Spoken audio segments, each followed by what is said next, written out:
बड़ी खबर आपको बता रहे हैं। सीडीएस जनरल बिपिन रावत का निधन हो गया है। पत्नी मधुलिका समेत 14 लोग इसमें सवार थे, सभी का निधन हो गया है। नहीं रहे देश के पहले सीडीएस जनरल बिपिन रावत।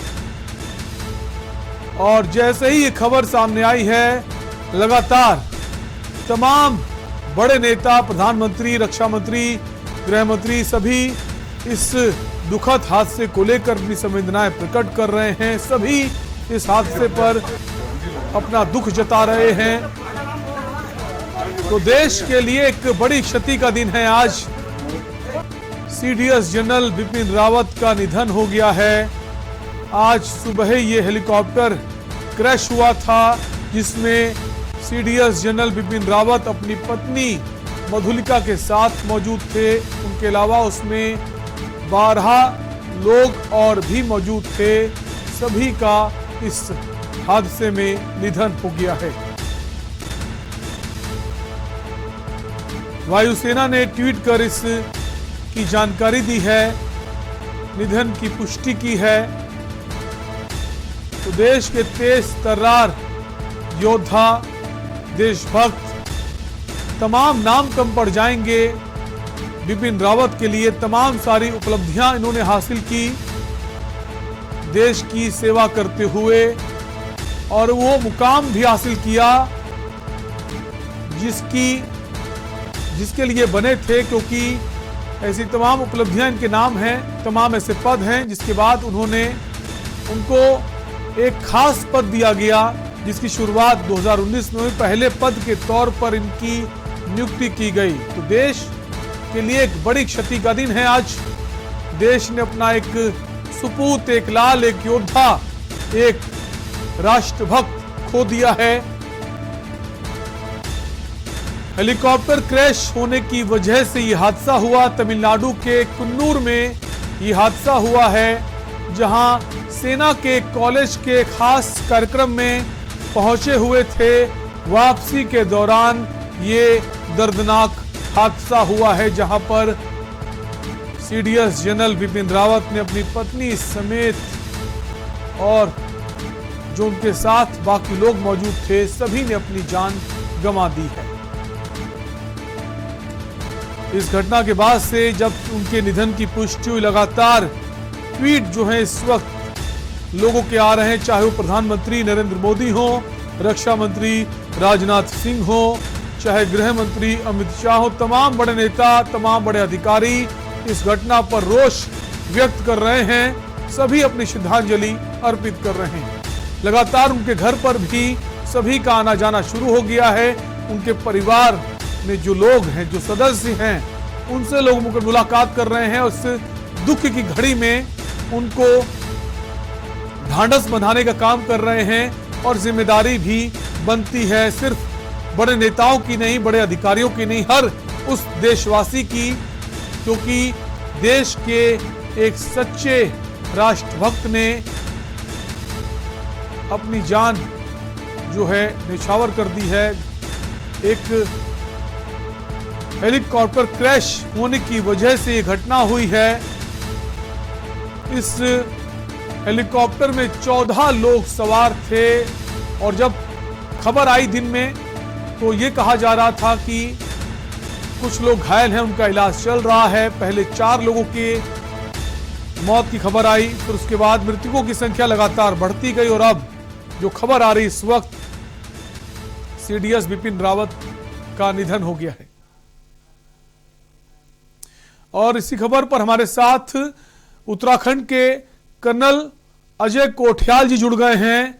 अजय जी, कितनी बड़ी क्षति है इस देश के लिए, चूंकि उत्तराखंड उनकी जन्मभूमि है, उत्तराखंड से उनका खास लगाव, विशेष नाता रहा है, उस तौर पर आप कैसे देखते हैं?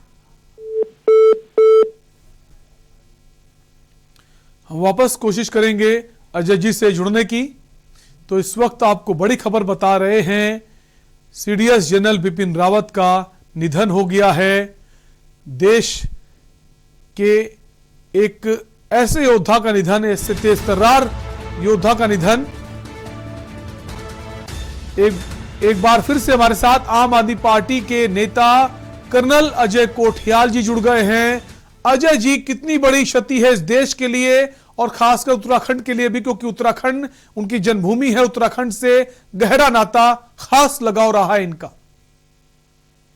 देखिए, पहले तो ना जब से ये खबर आई थी कि जनरल बिपिन रावत, मिसेज रावत और 12 और लोग जो जहाज में थे और वो क्रैश हो गया, तो हम कहीं ये उम्मीद लगा के बैठे हुए थे कि शायद नेगेटिव खबर ना आए, पॉजिटिव खबर आए। और इसलिए हम सोचते थे क्योंकि 2015 में एक बार जब general Bipin Rawat core commander होते थे नागालैंड दीमापुर में, तो उस इलाके में कहीं पे उनके इलाके में कहीं पे एक आतंकवादी ऑपरेशन चल रहा था कि हेलीकॉप्टर से जा रहे थे उस इलाके में, और उस टाइम पे भी ना हेलीकॉप्टर क्रैश हुआ था। और जब वो क्रैश हुआ तो पता नहीं, मतलब ये एक शक्ति होती है कि उनको चोट नहीं लगी और थोड़ी बहुत खरोंचे के बाद वो दूसरे हेलीकॉप्टर में बैठ के फिर उस इलाके में गए। आज हम यही सोच रहे थे शायद इस प्रकार की खबर आएगी, पर अचानक जैसे आते हैं तो न्यूज बड़ी तो देश के लिए, उत्तराखंड के लिए खासकर, इस पौड़ी गढ़वाल के इनके पिताजी थे, ये अपना उत्तरकाशी की इनकी मदर थी, और इनके पिताजी का बैकग्राउंड, मतलब इनका बैकग्राउंड भी कोई देखे, इनके पिताजी गढ़वाल राइफल में सिपाही होते थे। उसके बाद अपनी मेहनत से कमीशन होके ऑफिसर बने और deputy chief of army staff retire हुए गोरखा रेजिमेंट के कमीशन होने के बाद। उसी को देख करके इन्होंने आर्मी ज्वाइन करी, और आर्मी ज्वाइन करने के बाद में ये जब इंडियन मिलिट्री एकेडमी से पास आउट हुए तो इसको दिलाना बेस्ट स्टूडेंट ऑफिसर। ब्रिगेड इन्होंने कमांड करी उटी जैसी जगह में जब ये ब्रिगेडियर थे। दूसरा मौका इनको दिया दोबारा ब्रिगेड के लिए, वो संयुक्त राष्ट्र विदेश में दिया, यूएन मिशन में। फिर इन्होंने बारामूला में डिवीजन कमांड करी एक मेजर जनरल के तहत। लेफ्टिनेंट जनरल के तहत इन्होंने दीमापुर में, जहाँ पे कि आतंकवाद का सारा इलाका इनके अंडर में था, चीन का इलाका इनके अंडर में था, वहां पे कोर कमांड करी। ईस्टर्न आर्मी कमांडर रहे कलकत्ता में। और उसके बाद में जब ये आर्मी चीफ बने तो जनरली अमूमन क्या होता है, आर्मी चीफ का 2 साल का टेन्योर होता है, पर ये क्योंकि कम उम्र में बने तो ये 3 साल आर्मी चीफ रहे। और उसके बाद में फिर पहला जो सीडीएस का जो अपॉइंटमेंट था वो इनकी काबिलियत की वजह से इनको मिला। और जब सीडीएस बने तो इन्होंने फौज में, डिफेंस फोर्सेज में आपस में जो जुड़ाव होता है आर्मी नेवी एयरफोर्स का, ऑपरेशनल काबिलियतें कैसे बढ़ती हैं, ट्रेनिंग के स्टैंडर्ड कैसे बढ़ते हैं, उसमें इन्होंने इतने नए नए चेंजेस आए जो कि आज आर्मी में ना दिखने शुरू हो गए। और मेरा तो पर्सनल लगाव था, जब से मैं मेजर था मेरे फौज में मेंटर रहे हैं, मेरे एडवाइजर रहे हैं, इन्होंने मेरे को इतनी अच्छी अच्छी चीजें सिखाई है जिसकी वजह से अजय कोठियाल भी। अजय जी, हम चाहेंगे कोई खास यादें इनसे जुड़ी हुई, क्योंकि आपने भी सेवाएं दी हैं देश को और आपने जैसा बताया कि आपकी मुलाकात भी हुई इनसे, कोई खास याद अगर हो, कोई स्मृति हो, आप साझा करें हमारे साथ। ये ना 3 नवंबर 2019 की बात है जी। मेरे को जो मिनिस्ट्री ऑफ एक्सटर्नल अफेयर्स है उनका एक प्रोजेक्ट था जो एक सिविल कंपनी को दिया गया था सड़क बनाने का बर्मा में, जहाँ पे आतंकवाद था। और 3 नवंबर 2019 को जब मैं वहां पे गया तो मेरे को वहां के आतंकवादियों ने अगवा कर लिया, किडनैप कर लिया। मेरे साथ में एक इंजीनियर था, उनकी डेथ भी हो गई थी। उस दिन जनरल बिपिन रावत थे टिहरी में, टिहरी झील के पास एक फंक्शन था, उसमें जैसे ही इनको पता चला इन्होंने ना दबाव डालना शुरू करा, प्रेशर डालना शुरू करा बर्मा के ऊपर, आतंकवादी ग्रुप के ऊपर। हम रिलीज हो गए। फिर मैं दोबारा उस सड़क को बनाने जब गया तो इन्होंने असम राइफल की एक रेजिमेंट उसको टास्क दिया कि उनकी जो घातक प्लेटून है, कमांडो प्लेटून है, वो अजय कोठियाल की सिक्योरिटी के लिए साथ में रहेगी। और इनका मकसद यह था कि अजय कोठियाल जैसा आदमी शायद ये काम कर सकता है, लेकिन कहीं ना कहीं डिफेंस को इसको सपोर्ट करने की जरूरत है क्योंकि इंटरनेशनल प्रोजेक्ट है जी। यहाँ पे ये अपना उत्तराखंड दिवस था मुख्यमंत्री आवास में देहरादून में, तो उस दिन ना निर्मला सीतारमन जी भी आई थी जब वो रक्षा मंत्री थी। तो जनरल बिपिन रावत उस टाइम पे सबके सामने बोलते हैं, मैं उतना फेमस भी नहीं था तब, ये अजय कोठियाल है, ये मेरा लड़का है, इसने यूथ फाउंडेशन बना रखी है, इसने केदारनाथ में काम कर रहे हैं। और निर्मला सीतारमन जी ने उसके बाद हमारे यूथ फाउंडेशन के लड़के लड़कियों से जब पर्सनली हाथ मिलाया, जब उसके बाद उन्होंने अपनी स्पीच में बोला कि अजय कोठियाल जैसे लोग बहुत होने चाहिए, तो उस दिन ना मेरे को याद आ रहा था और आज तो और ज्यादा याद आ रहा है कि किस प्रकार से अच्छाइयों को बढ़ाने के लिए ये युवाओं को, अपने जो जूनियर हैं, अपने पीयर्स हैं, उनको कैसे मोटिवेट करते थे, कैसे उत्साहित करते थे। और इनके इन चीजों की वजह से उत्तराखंड में इतना ज्यादा इम्प्रूवमेंट आ रखा है फौज के स्टैंडर्ड की तरफ, जो यूथ जा रहे हैं कि वो तो एक सगी चीज है। दुख हम सबको है, लेकिन हमें ना ये घड़ियां भी याद रखनी है जो जनरल रावत के साथ में हमें दिखाने की मिली। जी अजय जी, क्या यही मानते हैं कि कई सारे सफल ऑपरेशन इनके नेतृत्व में हुए, कई सारी तमाम उपलब्धियां इन्होंने हासिल की, उसी का नतीजा था कि एक पहला जो पद बनाया गया, एक ओहदा बनाया गया सीडीएस का, उसकी नियुक्ति के लिए इनको नियुक्त किया गया, यही चेहरा थे, इनको चुना गया? इसमें तो कोई शक ही नहीं है। इनका जो बैकग्राउंड रहा है आर्मी के करियर में, इनका जो बैकग्राउंड रहा है, ये जो स्ट्रेटेजीज को समझने में, जो डिफेंस फोर्सेस के आपस में कैसे कोऑर्डिनेशन होना चाहिए, इंटरनेशनल रिलेशन में कैसे ये एस्पेक्ट कहीं ना कहीं जुड़ते हैं, उन सब की वजह से सभी सरकार है, मतलब देश की सरकार ने समझा और तब करके फैसला हुआ। सीडीएस की बातें तो बहुत टाइम से चल रही थी, पर तब फैसला हुआ कि ये सही समय है, जिस टाइम पे सही आदमी भी है, और इनको चीफ ऑफ डिफेंस सर्विसेज बनाया।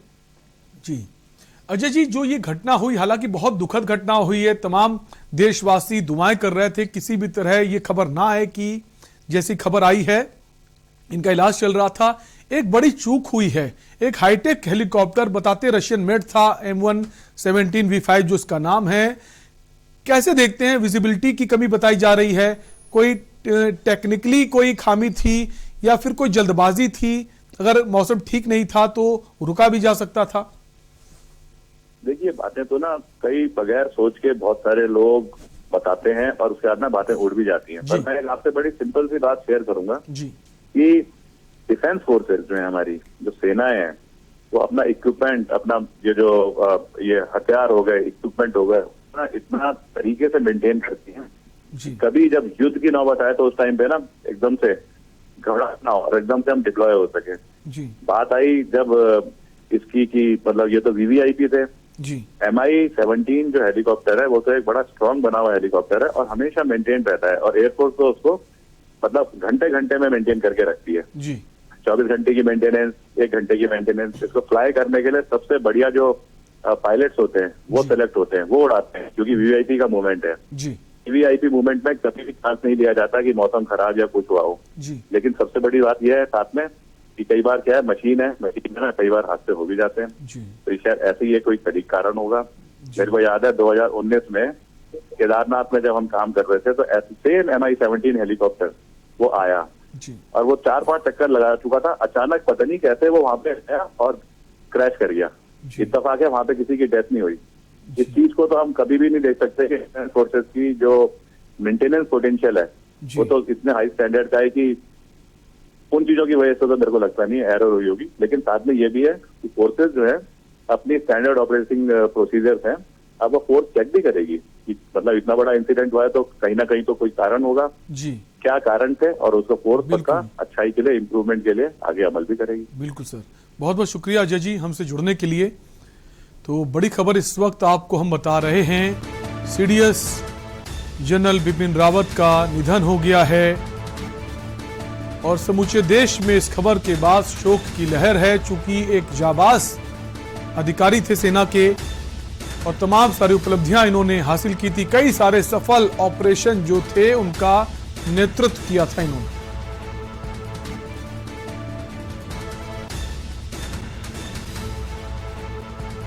आपको बता दें इस हादसे में 14 लोगों की मौत हुई है। सभी 14 लोग जो सवार थे इस चॉपर में उनकी मृत्यु हो गई है। तमिलनाडु के कुन्नूर में यह हेलीकॉप्टर क्रैश हुआ है। और इसी बीच आपको सीधे देहरादून ले चलेंगे जहां मुख्यमंत्री पुष्कर सिंह धामी क्या कुछ कह रहे हैं वो भी आपको सुना देते हैं। संदेश मिला है, सारे उत्तराखंड वासी, पूरे भारतवासी सब बहुत दुखी हैं। उनका जाना निश्चित रूप से एक बहुत बड़ी क्षति है जिसकी पूर्ति नहीं हो सकती है। और उन्होंने मैं व्यक्तिगत रूप से भी, चूँकि उनका जाना मेरे लिए व्यक्तिगत क्षति है, साथ ही साथ भारत के साथ उत्तराखंड के लिए बहुत बड़ी क्षति है। एक सैनिक पुत्र होने के नाते हमेशा उनके अंदर इतनी सादगी, सरलता थी कि हमेशा वो मेरा मार्गदर्शन करते रहते थे। अभी कुछ दिनों के अंतराल में ही मुझे उनके साथ मेरे पिताजी की जो रेजिमेंट है, महार रेजिमेंट के सेंटर में उनके साथ जाना था, लेकिन बीच में ही नियति को कुछ और मंजूर था। आज उनके परिवार पर जिस प्रकार का एक कष्ट आया है, बड़ा कष्ट आया है। और मैं समझ सकता हूँ एक सैनिक पुत्र होने के नाते कि उनके परिवार पर क्या बीत रही होगी।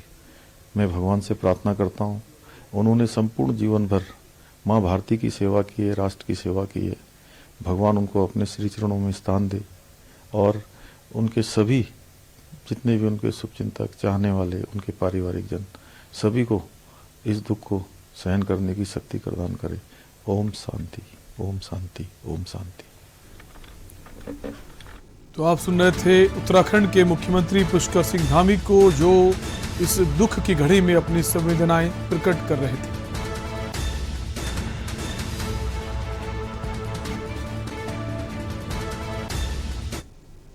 और फिलहाल के लिए आपसे लेंगे इजाजत। बने रहिए के न्यूज इंडिया के साथ। नमस्कार।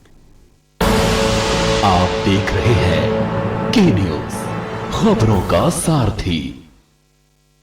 जुबान के लिए उड़ चला गैरों की जमीन पर, खुशबू अपने पन की ढूंढता।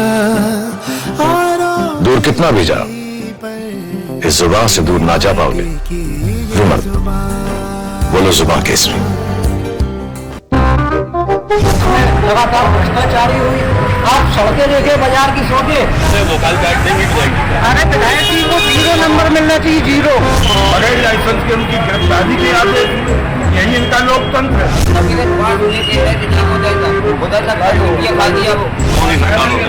समाजवादी संग्राम, ये आपकी महंगाई सस्ती होगी, मिडिल क्लास आदमी जाएगा। कोई विकास ऐसी लड़ाई नहीं होनी चाहिए, इंसानियत का राज होना चाहिए।